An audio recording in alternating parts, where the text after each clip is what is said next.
अब जरा देखें, बड़ा भाई कोई कम नहीं है इससे।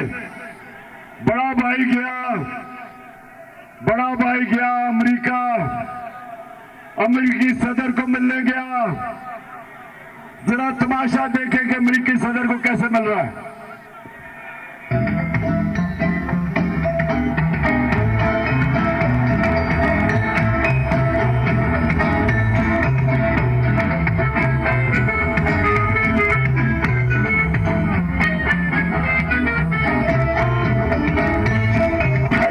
Once again, and look forward to welcoming you and Mr. Obama and Mrs. Obama in Pakistan and keep my and God is looking.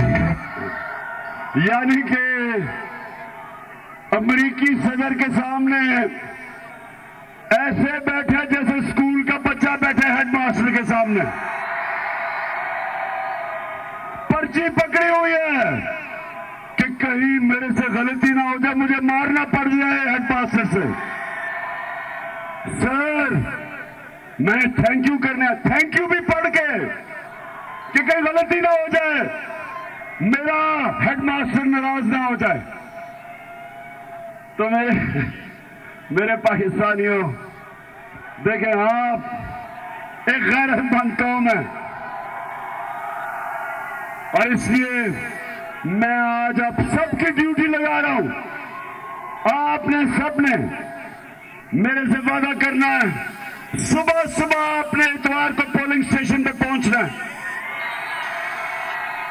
लोगों को निकालना है, खुद लेके आना। और ये जो सजा अंडर ट्रायल मुल्जिम हमजा कुकड़ी, इसको कुकड़ी को हमने फारग करना है, क्योंकि आपको पता है ये और शहबाज शरीफ और इसका एक मफरूर भाई वो भागा हुआ बाहर, जो सलमान शहबाज है वो बाहर भागा हुआ है। 16 अरब रुपए की चोरी, जिधर उन्होंने 4 गवाहों को अब तक वो मर चुके हैं 2 महीने में। एक इन्वेस्टिगेटर मर चुका है, मकसूद चपरासी, जिसके बैंक अकाउंट में 4 अरब रुपया तकरीबन आ गया था। ये वो लोग हैं जो इस मुल्क को लूटने आते हैं और पहले मौका मिलता बाहर भाग जाते हैं। कोई दुनिया के अंदर मुझे बताएं कि पॉलिटिक्स पाकिस्तान में करनी है, बिजनेस भी बाहर, महलात भी बाहर, इलाज भी बाहर, ईदे भी बाहर, छुट्टियां भी बाहर, शॉपिंग भी बाहर, और पाकिस्तान में खून चूसने आना उन्होंने। तो इसलिए इंशाअल्लाह मेरे लाहौरियों तैयार हो जाओ। इतवार का इन्होंने बड़ी धांधली कर रही है, मैं भी बता रहा हूं। आज सब्सक्राइब करें और बेल दबाएं ताकि कोई खबर रह न जाए।